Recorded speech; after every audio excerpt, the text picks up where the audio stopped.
The air above the provisional holding facility in a scarred German town, late in the winter of 1944, carried a strange, unprecedented symphony. The sharp metallic tang of an American Army kitchen mingled with the almost aggressively sweet, effervescent scent of a beverage previously alien to these war-torn lands. It was a smell that spoke of abundance, of a world where sugar wasn't rationed and meat wasn't a distant memory. Yet in this moment, as the sizzling sound of beef patties hitting a hot griddle echoed through the makeshift dining hall, something profoundly unsettling was about to unfold. In what should have been a simple act of human kindness, feeding hungry prisoners of war, an American cook's generous gesture would instead create a chasm of silence so profound, so loaded with cultural misunderstanding, that it would challenge everything both sides thought they knew about their enemies. The offer of hamburgers and Coca-Cola, symbols of American prosperity and goodwill, would be met not with gratitude or relief, but with a terrifying stillness that spoke volumes about the psychological warfare that had been waged on minds long before bullets ever flew. What do you think happened when these two worlds, one of abundance, one of scarcity and suspicion, collided over something as fundamental as food? For Helga Schmidt, the 23-year-old nurse who had been captured 3 weeks earlier near the crumbling defenses of the Siegfried Line, the world had become a series of incomprehensible contradictions. Everything she had been taught about the American enemy seemed to dissolve and reform with each passing hour in captivity. The propaganda had painted them as barbaric, cruel, intent on the complete destruction of German civilization. Yet here she sat, unharmed, in a building with electric lights that actually worked, surrounded by guards who had not once raised a hand against her or her 36 fellow prisoners. The indoctrination ran deeper than mere political ideology. Years of total war had rewired the very concept of normalcy. Helga had not seen fresh meat in over 8 months. The last time she had tasted sugar was in a small piece of ersatz chocolate her mother had saved from before the war, rationed out in tiny fragments during her final leave home. The idea that food could be abundant, that it could be offered freely without strings attached, without interrogation or forced labor in return, was not just foreign, it was incomprehensible. She had learned to read the subtle signs of danger in every gesture, every seemingly kind word. In the field hospitals where she had worked, American bombing raids had taught her that death could come wrapped in the most ordinary moments. A sunny morning could turn into a hellscape of screaming wounded. A quiet evening could explode into chaos. Trust had become a luxury that could kill you. The sensory assault of this American facility was overwhelming in ways she struggled to process. The brightness of the electric bulbs hurt her eyes, accustomed as they were to the dim, flickering light of candles and oil lamps. The warmth of the heated building made her skin tingle uncomfortably after months of bone-deep cold. But most disturbing of all was the sound, the casual laughter of American soldiers, the clink of metal utensils, the hiss and pop of cooking food. It was the soundtrack of a world that still functioned, that still had enough resources to waste on comfort and pleasure. The other women around her carried their own versions of this same disorientation. Greta Hoffman, the 40-year-old schoolteacher from Bavaria, kept muttering prayers under her breath, convinced that this apparent kindness was a prelude to some unimaginable torture. Her hands trembled constantly, not from cold but from the accumulated stress of months spent teaching Nazi ideology to children, while secretly harboring doubts about the regime's promises of victory. She had watched her own students march off to serve as anti-aircraft auxiliaries, some as young as 14, and had known with growing certainty that the war was lost long before her capture. Maria Kleist, barely 19 and captured while serving as a radio operator, had not spoken a word since their arrival, her eyes darting constantly toward the exits, calculating escape routes that didn't exist. Her silence was not defiance but trauma. She had been present when her communications bunker was overrun, had watched American soldiers kill her commanding officer in the firefight that led to her capture. The fact that these same soldiers were now offering her food created a cognitive dissonance that her young mind struggled to process. Each of them had been shaped by the same relentless propaganda, the same desperate scarcity, the same bone-deep certainty that their captors represented everything evil in the world. But beneath the ideological conditioning lay individual stories of loss, fear, and gradually dawning awareness that the war they had been told was righteous was actually a catastrophe that had consumed their country and their lives. Ingrid Müller, a 26-year-old factory worker from the Ruhr Valley, had been conscripted into auxiliary service after her husband was killed on the Eastern Front. She carried with her a letter from her 8-year-old daughter, written in careful script and hidden in the lining of her coat, that asked when Mama would come home and whether the Americans would hurt her. The letter had been read so many times that the paper was wearing thin at the creases, but Ingrid couldn't stop herself from touching it through the fabric, a talisman against the incomprehensible reality of her situation. The first shock came without warning, delivered with the kind of casual American efficiency that would have been admirable under different circumstances. Sergeant Robert Miller, a 31-year-old cook from Ohio who had volunteered for this assignment out of genuine compassion, led a team of smiling GIs into the dining area carrying trays that seemed to belong to a different universe entirely. Miller had grown up during the Depression, had known hunger himself as a child when his father lost his job at the steel mill. He understood what it meant to go to bed with an empty stomach, to wake up thinking about food before anything else. When he looked at these German women, their hollow cheeks, their too large eyes, their clothes hanging loose on frames that had once been fuller, he saw not enemies but human beings who needed the most basic thing he could provide, a good meal. The hamburgers were architectural marvels of excess, thick beef patties that had been seasoned with salt and pepper, luxuries that had disappeared from German tables years ago, nestled between soft white buns that gleamed with butter. Miller had ground the beef himself that morning, mixing in onions and garlic, adding a touch of Worcestershire sauce that he had been saving for a special occasion.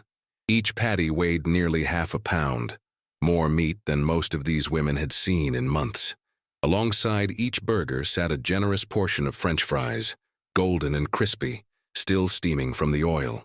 The potatoes had been cut thick and fried twice, the way Miller's grandmother had taught him, first at a lower temperature to cook them through, then at high heat to achieve that perfect crispy exterior. They were seasoned with salt that sparkled like tiny crystals, a mineral that had become so precious in wartime Germany that it was often used as currency in black market transactions. And beside each plate, like some kind of magical artifact, stood a glass bottle of Coca-Cola, beaded with condensation, the dark liquid inside promising sweetness beyond imagination. The bottles had been chilled in the facility's icehouse, a luxury that required a complex supply chain stretching back to American factories and distribution networks that somehow continued to function despite the global conflict raging around them. Miller had planned this moment carefully. He had read the reports about the condition of German prisoners, the malnutrition, the psychological trauma. He had convinced his commanding officer to let him prepare a special meal, something that would show these women that Americans were not the monsters they had been told to expect. "Feed them like Americans," he had said to his kitchen staff that morning. "Show them what we're really fighting for." The phrase had become a kind of motto among the kitchen crew. To feed someone like an American meant to feed them generously, without calculation or reservation, to demonstrate through abundance that democracy and freedom produced not just military victory, but genuine prosperity that could be shared even with former enemies. It was a gesture that embodied everything Miller believed about his country's values and its vision for the post-war world. The reaction was not what anyone had anticipated. 37 women, ranging in age from 17 to 45, each carrying the visible marks of months or years of inadequate nutrition and constant stress, simply froze. Not the hesitation of people overwhelmed by unexpected generosity, but the complete, terrifying stillness of prey animals sensing a predator. Their eyes, already large in faces that had grown gaunt with hunger, seemed to expand further as they fixed on the food before them, with an expression that mixed confusion, terror, and something approaching revulsion. For 3 minutes and 47 seconds, Miller would later write in his diary that he had counted every second. Not one of the women moved. Not one reached for the food. Not one even shifted position in their chairs. They sat as if carved from stone, their breathing so shallow it was barely visible, their gazes locked on the hamburgers and Coca-Cola bottles as if these items were explosive devices that might detonate at any moment. The silence in the room became a living thing, pressing against the walls, making the American soldiers shift uncomfortably and exchange worried glances. This was not the grateful relief they had expected, not the tears of joy, or the eager consumption of food by people who had been hungry for so long. This was something else entirely, something that spoke to a level of psychological conditioning that none of them had fully understood. Private Tommy Chen, a 19-year-old from San Francisco whose parents had immigrated from China, found himself thinking about his grandmother's stories of famine, of times when food was so scarce that people would eat anything to survive. But even in those desperate circumstances, his grandmother had told him, people still recognized food as salvation when it appeared.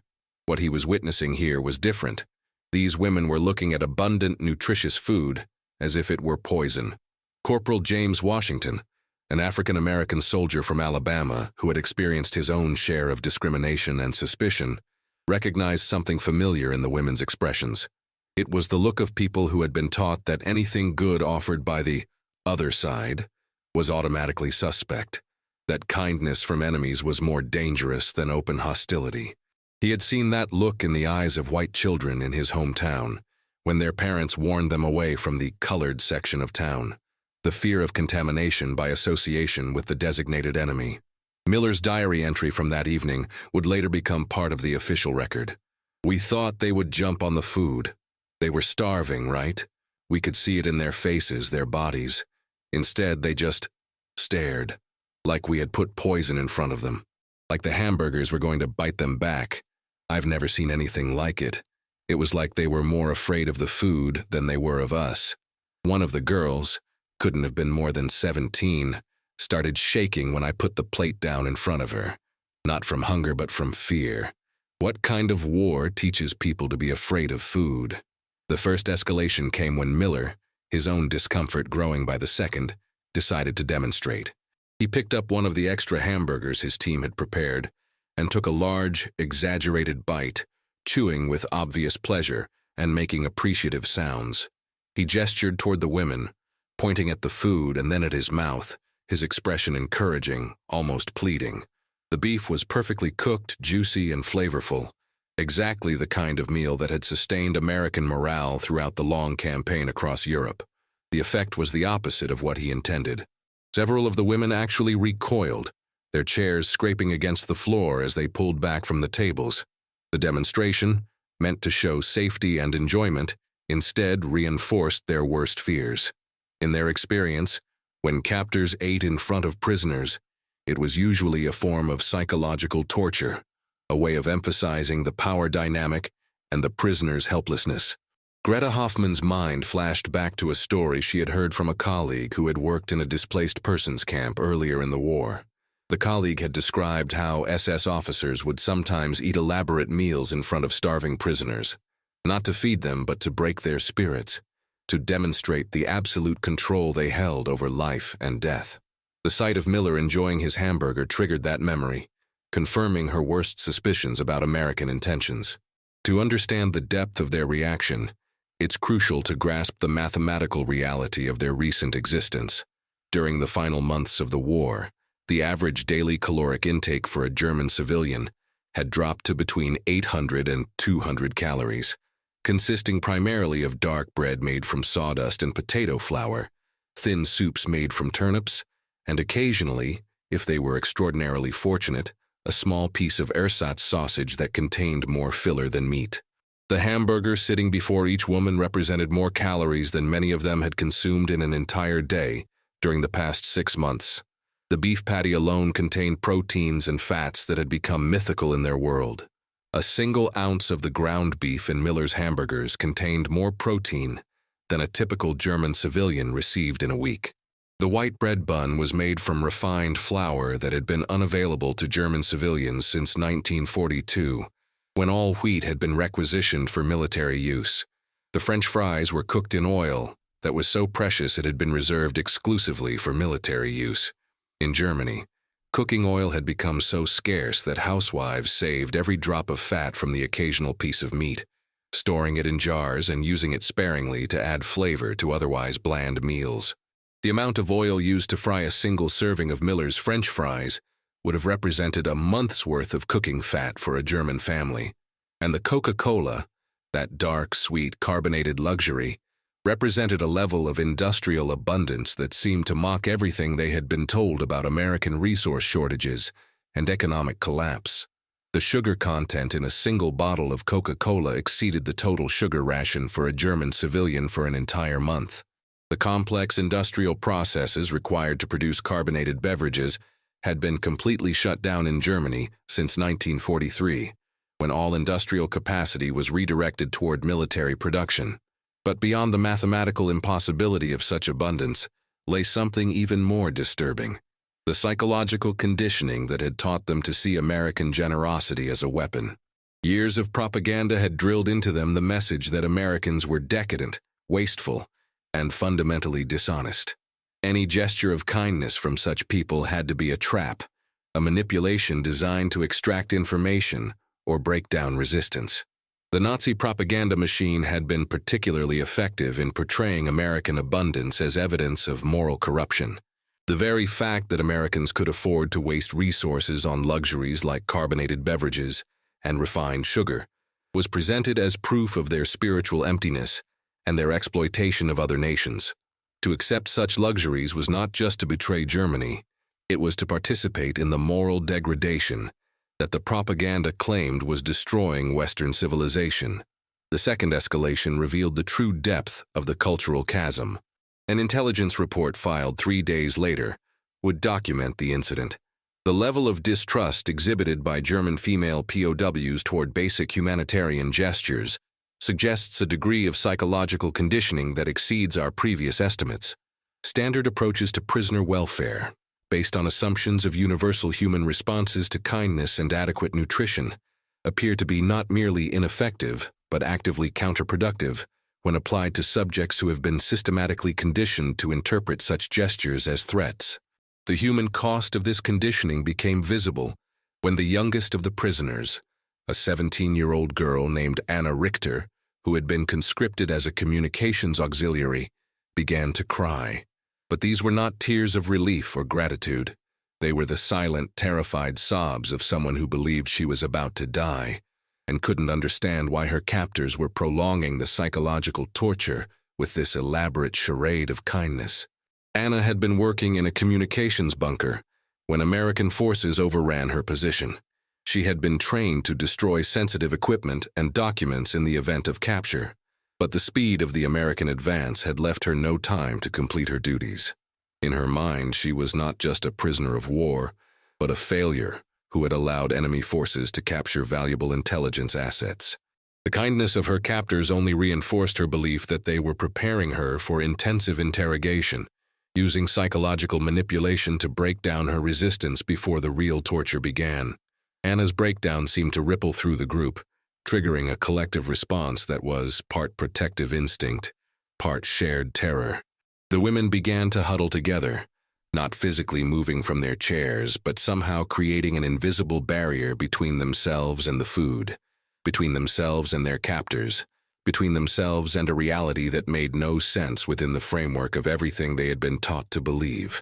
Ingrid Müller reached out instinctively to comfort Anna, her maternal instincts overriding her own fear for a moment.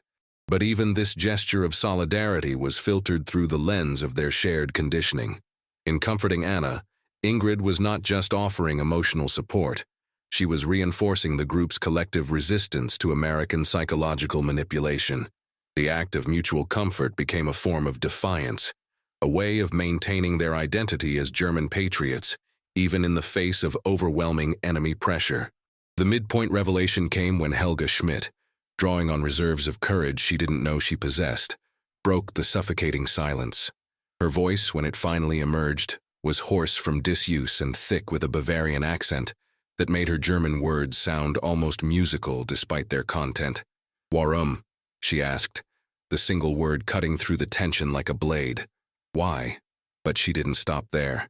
Years of nursing training had taught her to ask the right questions, to probe for information that could mean the difference between life and death. Was wollen Sie dafür? What do you want in return? The questions hung in the air, translating themselves in the minds of the American soldiers who had picked up enough German during their time in the field. Miller felt something cold settle in his stomach as he realized what she was really asking. She wasn't questioning the quality of the food or expressing gratitude for the gesture. She was demanding to know what price would be extracted for this apparent kindness, what information they would be expected to provide, what degradation they would be forced to endure in payment for these hamburgers and Coca-Cola. The assumption underlying her questions struck Miller like a physical blow. These women had been so thoroughly conditioned to expect cruelty that they literally could not process kindness as anything other than a more sophisticated form of torture. The food wasn't a gift. It was bait. The comfortable room wasn't humanitarian consideration. It was a stage set for some elaborate interrogation. The smiling faces of the American soldiers weren't expressions of goodwill. They were the masks that predators wore while stalking their prey.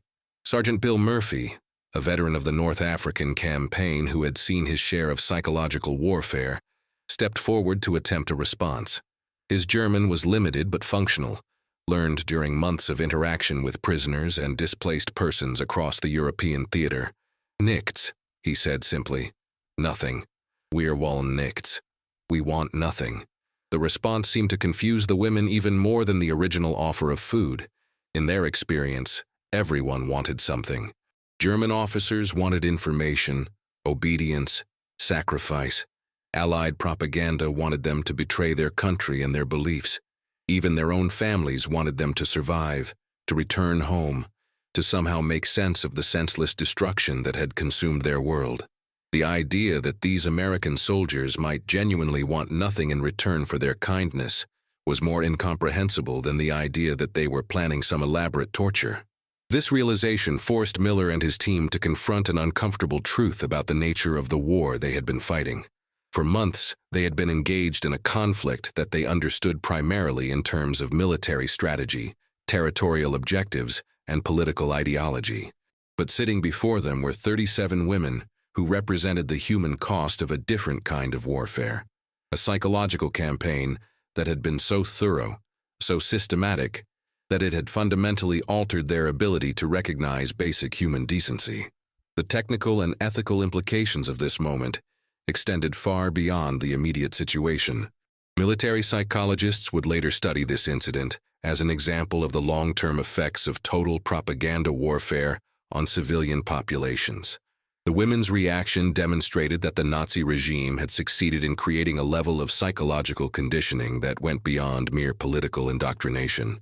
They had altered the basic human capacity for trust, turning natural responses to kindness into triggers for fear and suspicion. Dr.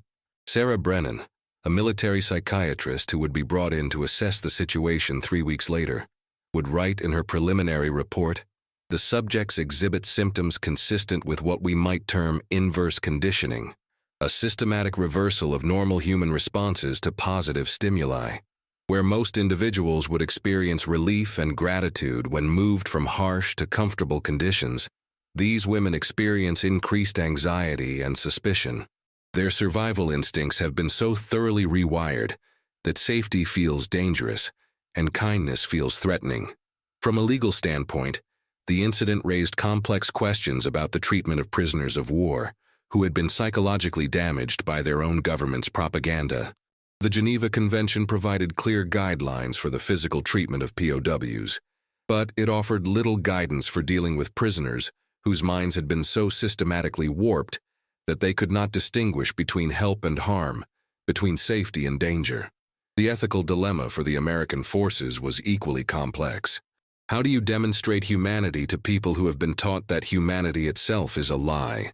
How do you provide care to those who interpret care as cruelty? How do you break through psychological barriers without engaging in the very kind of manipulation that created those barriers in the first place? The failure of the initial approach, the assumption that hunger and basic human need would overcome ideological conditioning, revealed a fundamental misunderstanding of the depth of the psychological warfare that had been waged on the German population. It wasn't enough to simply provide better conditions than the prisoners expected. The very concept of better had been corrupted by years of propaganda that taught them to see American abundance as evidence of moral decay, American kindness as evidence of weakness and deception. Lieutenant Colonel James Harrison, the commanding officer responsible for overseeing multiple prisoner facilities in the region, would later commission a comprehensive study of the psychological effects of Nazi propaganda on captured personnel. The resulting document, classified for decades after the war, revealed the systematic nature of the regime's efforts to psychologically armor its population against enemy influence. The Nazi regime, the report concluded, has succeeded in creating what amounts to a psychological immune system against democratic values and humanitarian treatment. This system operates below the level of conscious thought, triggering automatic defensive responses to stimuli that would normally be perceived as positive. The implications for post-war reconstruction and denazification efforts are profound and troubling. The climax of this cultural collision came when Miller, his frustration mounting but his compassion still intact, made a decision that would later be studied in military academies as an example of adaptive leadership under unprecedented circumstances. He looked at the terrified faces before him, at the untouched hamburgers growing cold, at the Coca-Cola bottles sweating condensation onto the wooden tables, and realized that his good intentions had become a form of torture. Without a word, he began collecting the hamburgers and Coca-Cola bottles, his movements careful and non-threatening. The women watched him with the intensity of people trying to decode a message that might determine whether they lived or died. Some of them flinched when he reached across the table, their bodies preparing for violence that never came. Miller disappeared into the kitchen and returned 15 minutes later with a different offering. Instead of the elaborate American feast, he carried simple wooden bowls filled with a clear, thin soup made from vegetables and a small amount of chicken broth. The soup was warm but not hot, seasoned with salt and a few herbs, but nothing exotic or unfamiliar. Alongside each bowl, he placed a piece of dark bread, not the white, refined American bread that had seemed so alien, but a dense, coarse loaf that resembled the ersatz bread the women had been eating for years. The transformation was immediate and profound. The soup was recognizable, familiar, safe. It was food that made sense within their understanding of the world. Food that didn't challenge their fundamental assumptions about reality. The bread was substantial enough to provide nutrition, but simple enough not to trigger suspicions about hidden motives or elaborate traps. From Miller's perspective, the moment represented both a personal defeat and a crucial learning experience. His original plan had been motivated by genuine compassion and a desire to show these women the best of American values. He had wanted to demonstrate abundance, generosity, the kind of prosperity that democracy and freedom could provide. Instead, he had learned that kindness, like everything else in war, required translation across cultural and psychological boundaries. The decision to replace the hamburgers with simple soup was not a surrender to the women's fears, but an acknowledgement that true compassion required understanding the recipient's capacity to receive it. It was a recognition that healing psychological wounds required meeting people where they were, not where you thought they should be. From Helga's perspective, the change in the food offering was the first crack in the wall of certainty that had been built around her understanding of the world. The soup and bread were not what she had expected from her American captors, but they were also not what she had been taught to expect. They occupied a middle ground that her propaganda-conditioned mind struggled to categorize. The act of eating became a small rebellion against everything she had been told. Each spoonful of soup was a tiny step away from the absolute certainty that had governed her life for years. The bread, coarse and familiar, somehow made the electric lights and heated room seem less threatening, less like an elaborate stage set for her destruction. For the other prisoners, Miller's adaptation represented the first evidence that their captors might be capable of learning, of responding to their needs, rather than simply imposing their will. The fact that the Americans had noticed their fear and adjusted their behavior accordingly suggested a level of awareness and flexibility that didn't fit the propaganda image of brutal, inflexible enemies. The immediate aftermath of this cultural breakthrough was subtle but significant. The women began to eat, not with enthusiasm, but without terror. The silence in the room shifted from the oppressive quiet of fear to the more natural hush of people concentrating on a meal. Spoons clinked against bowls, bread was broken and chewed, and gradually, very gradually, some of the tension began to drain from the room. Miller watched this transformation with a mixture of relief and profound sadness. Relief that he had found a way to provide basic nutrition without causing additional psychological trauma, but sadness at the recognition of how deeply the war had damaged these women's ability to trust, to hope, to accept kindness at face value. The incident became an informal case study within the prisoner of war facility, leading to significant changes in how American forces approached the psychological rehabilitation of German prisoners. The assumption that basic human needs would override ideological conditioning was replaced by a more nuanced understanding of the long-term effects of total propaganda warfare. New protocols were developed that emphasized gradual introduction of improved conditions, careful attention to cultural sensitivities, and recognition that psychological healing required time and patience. The hamburger incident, as it came to be known among the staff, became a teaching tool for understanding the difference between what Americans considered kindness and what traumatized prisoners could actually receive as such. The psychological aftermath of that December evening would ripple through the prisoner facility in ways that neither Miller nor his superiors could have anticipated. What had begun as a simple gesture of humanitarian kindness had evolved into an unintentional experiment in cross-cultural psychology, revealing layers of wartime conditioning that would take months to fully understand and address. In the days following the hamburger incident, Miller found himself obsessively reviewing every detail of that encounter, searching for clues he might have missed, signs that could have prepared him for the women's reaction. His kitchen staff, initially bewildered by the prisoner's response, began to develop their own theories about what had gone wrong. Some suggested the food had been too rich, too foreign. Others wondered if the women had been afraid of poison. But Miller was beginning to understand that the problem ran much deeper than simple unfamiliarity or paranoia. The transformation in the dining hall's atmosphere became a daily study in incremental progress. Each meal became a careful negotiation between American intentions and German fears, a delicate balance of providing adequate nutrition while respecting the psychological boundaries that years of propaganda had created. Miller instituted a new protocol. Every meal would be served by the same staff members, at the same time, with the same simple foods that had proven acceptable on that first breakthrough evening.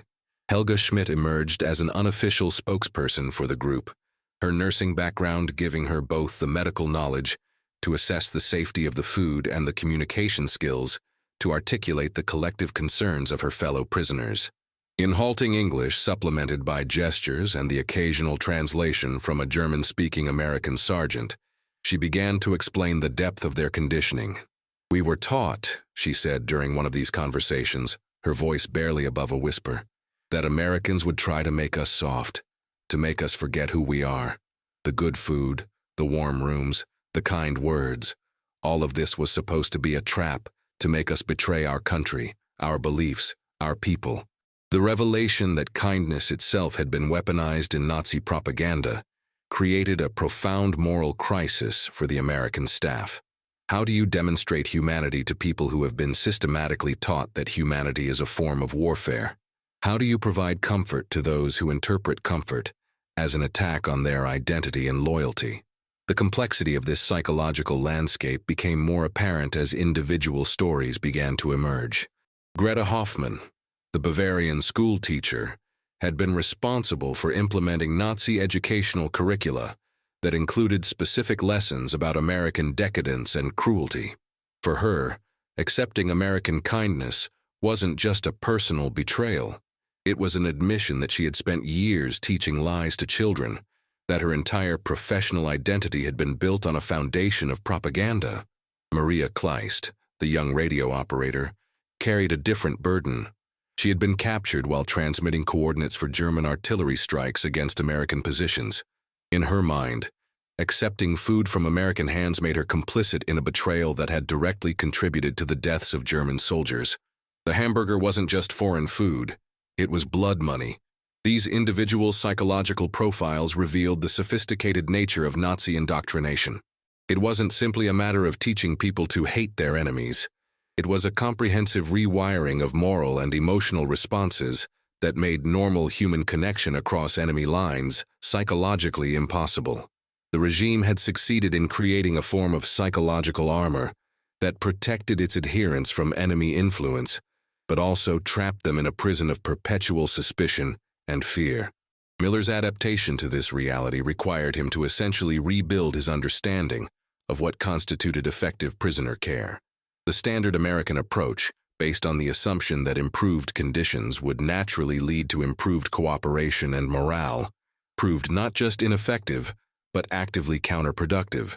Instead, he had to develop what he privately termed therapeutic feeding, a process that prioritized psychological safety over nutritional optimization. This approach meant serving smaller portions of familiar foods rather than abundant portions of unfamiliar ones. It meant maintaining consistent routines rather than introducing pleasant surprises. It meant allowing the women to maintain their group cohesion and defensive postures, rather than trying to break down their solidarity through individual kindnesses. Most importantly, it meant accepting that progress would be measured in tiny increments over months, rather than dramatic breakthroughs over days. The broader implications of these discoveries began to influence American policy toward German prisoners throughout the European theater. Reports from Miller's facility were circulated to other POW camps, leading to the development of new protocols for handling prisoners who exhibited similar patterns of psychological conditioning. The recognition that Nazi indoctrination had created a form of psychological damage that required specialized treatment led to the establishment of the first military program specifically designed to address ideological trauma. The study identified several key mechanisms through which this psychological conditioning operated. First, the systematic association of enemy kindness with weakness and deception, creating an automatic suspicion of any gesture that appeared generous or humanitarian. Second, the linking of personal survival with ideological purity, making any acceptance of enemy assistance feel like a betrayal of one's own identity and community. Third, the creation of a binary worldview in which any deviation from absolute hostility toward the enemy was interpreted as collaboration and treason. These mechanisms had been reinforced through years of consistent messaging across all aspects of German society: education, media, religious institutions, and social organizations. The result was a population that had been systematically immunized against the very qualities that Americans considered most persuasive and morally compelling: generosity, fairness, and respect for human dignity. The challenge this presented for post-war reconstruction was enormous. How do you rebuild a society when its members have been conditioned to reject the fundamental values upon which that reconstruction must be based? How do you establish democratic institutions among people who have been taught to see democracy as a form of weakness and corruption? How do you create trust between former enemies when one side has been systematically trained to interpret trust as a weapon used against them? Miller's daily interactions with the women in his facility became a microcosm of these larger challenges. Each meal, each conversation, each small gesture of consideration required careful calibration to avoid triggering the defensive responses that had been so deeply embedded in their psyches. Progress was measured not in expressions of gratitude or cooperation, but in the gradual reduction of fear and suspicion. The breakthrough came 6 weeks after the hamburger incident, in a moment so small that it almost passed unnoticed. Anna, the youngest of the prisoners, had been suffering from a persistent cough that was keeping her awake at night and disturbing the other women in her barracks. Miller, after consulting with the facility's medical officer, arranged for her to receive a simple cough syrup, nothing more than honey, lemon, and a mild expectorant that was standard issue for American troops. When Anna accepted the medicine without the elaborate questioning and group consultation that had accompanied every previous interaction with American staff, it marked a subtle but significant shift. For the first time, one of the women had made an individual decision to trust American medical care based on her own assessment of need, rather than group consensus about ideological purity. The incident was so minor that it barely warranted mention in Miller's daily reports, but the facility's medical officer recognized its significance immediately. The subject has demonstrated the capacity to separate immediate physical need from ideological conditioning, he wrote in his notes. This suggests that the psychological barriers, while profound, are not absolute. Given sufficient time and consistent, non-threatening positive experiences, it may be possible to gradually restore normal human responses to humanitarian treatment. This small victory led to a careful expansion of individualized care within the facility. Women who showed signs of specific medical needs were offered targeted treatment, always with the option to refuse and always with full transparency about what was being provided and why. The key was removing any sense of coercion or manipulation, allowing each woman to make her own choice about whether to accept help. The process was painstakingly slow. Some women required weeks to accept basic medical care for obvious conditions. Others never fully overcame their suspicion of American motives. But gradually a pattern emerged. When the women were given genuine choice and complete information, when they were treated as rational adults capable of making their own decisions rather than as subjects to be manipulated or converted, their capacity for normal human interaction began to slowly reassert itself. Helga Schmidt's evolution during this period was particularly notable. Her medical training gave her the knowledge to evaluate the safety and efficacy of the treatments being offered, and her growing trust in Miller's consistency and honesty allowed her to begin serving as an informal bridge between the American staff and her fellow prisoners. She began translating not just language but cultural context, helping both sides understand the fears and motivations that drove their interactions. The Americans, she explained to her fellow prisoners during one of their evening discussions, are not trying to make us betray Germany. They are trying to keep us healthy so we can return to our families when the war ends. This is not weakness or manipulation. It is simply what civilized people do with prisoners. This statement, which would have been unthinkable during the first weeks of their captivity, represented a fundamental shift in how the women understood their situation. They were beginning to see themselves not as ideological warriors in an ongoing battle, but as human beings caught in circumstances beyond their control, deserving of basic dignity and care regardless of the political conflicts that had brought them to this place. The transformation was not universal or complete. Several of the women never fully abandoned their suspicion of American motives, maintaining their defensive postures until their eventual repatriation. Others experienced what the medical staff termed psychological whiplash, periods of apparent progress, followed by sudden reversions to their original fearful and suspicious behaviors, triggered by memories or associations that reminded them of their indoctrination. But for many, including Helga, the experience of being treated with consistent respect and kindness by their supposed enemies created a cognitive dissonance that gradually eroded their faith in the propaganda that had shaped their worldview. If Americans were truly the monsters they had been taught to expect, why were they providing medical care to enemy prisoners? If democracy was truly a sign of weakness and corruption, why were democratic soldiers showing more concern for German welfare than German leaders had shown for their own people? These questions, once they began to form, proved impossible to suppress. The women started to compare their treatment in American hands with their experiences under their own government. The adequate food versus the starvation rations, the heated barracks versus the freezing conditions they had endured, the medical care versus the neglect they had witnessed. The contrast was stark and undeniable. Miller watched this gradual awakening with a mixture of satisfaction and profound sadness. Satisfaction that his patient, consistent approach was finally yielding results, but sadness at the recognition of how thoroughly these women had been betrayed by their own leaders, how completely they had been used as instruments in a war that had never served their interests or protected their welfare.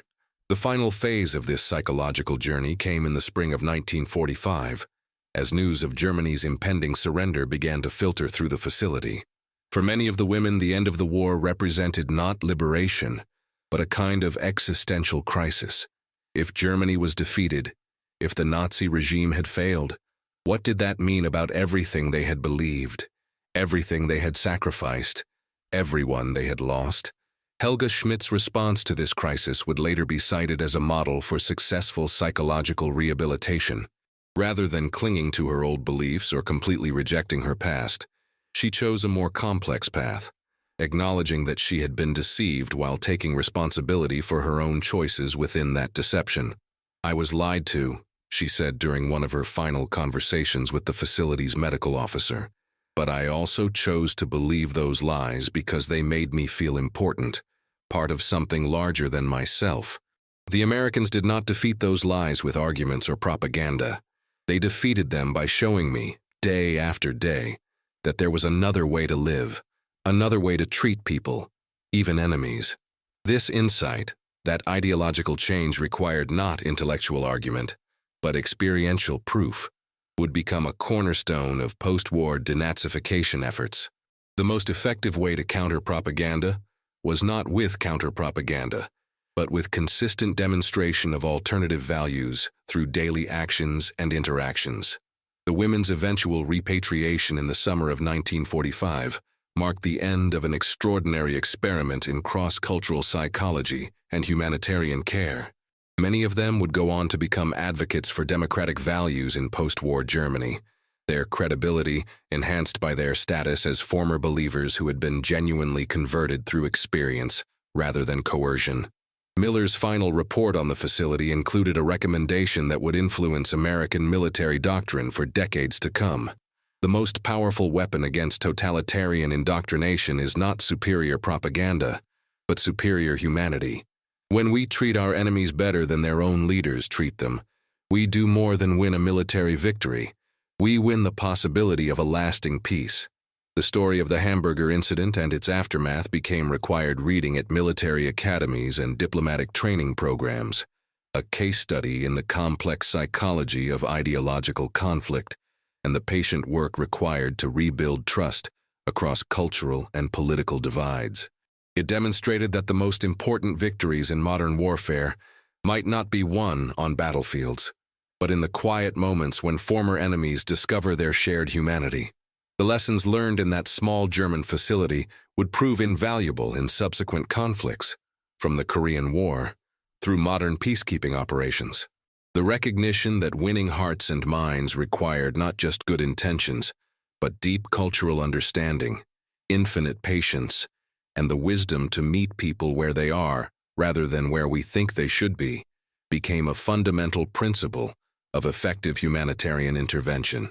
Today, as we face new forms of ideological polarization and propaganda warfare, the story of 37 German women learning to trust their American captors offers both hope and practical guidance. It reminds us that even the deepest psychological conditioning can be overcome, but only through consistent demonstration of the values we claim to represent, and only when we have the courage to see our enemies as human beings, deserving of dignity and respect, regardless of the political conflicts that divide us. The hamburger that was never eaten became a symbol of the gap between intention and understanding, between what we think we're offering and what others are capable of receiving. But the soup that was eventually shared became a symbol of something more powerful, the possibility of connection across even the deepest divides, when we have the wisdom to build bridges rather than walls, to listen rather than lecture, and to demonstrate our values through our actions rather than our words. Sometimes the greatest barriers between people are not physical walls or military defenses, but the invisible boundaries created by fear, misunderstanding, and the systematic corruption of basic human instincts for trust and hope. Breaking through those barriers requires not just good intentions, but the wisdom to understand that kindness, like everything else, must be offered in a language that the recipient can understand and accept. What assumptions do we carry when we try to help or understand those who come from a world fundamentally different from our own?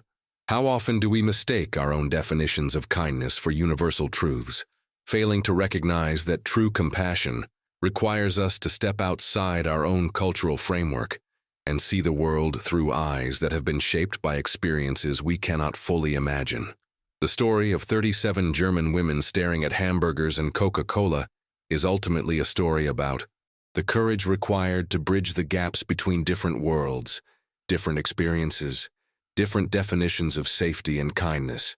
It reminds us that the most important battles are often fought not with weapons, but with the willingness to listen, to learn, and to adapt our understanding of what it means to truly help another human being. If this story of unexpected human connection across the deepest cultural divides moved you, I'd love to have you join our community of history enthusiasts who believe that the most powerful lessons come from the untold moments that shaped our world.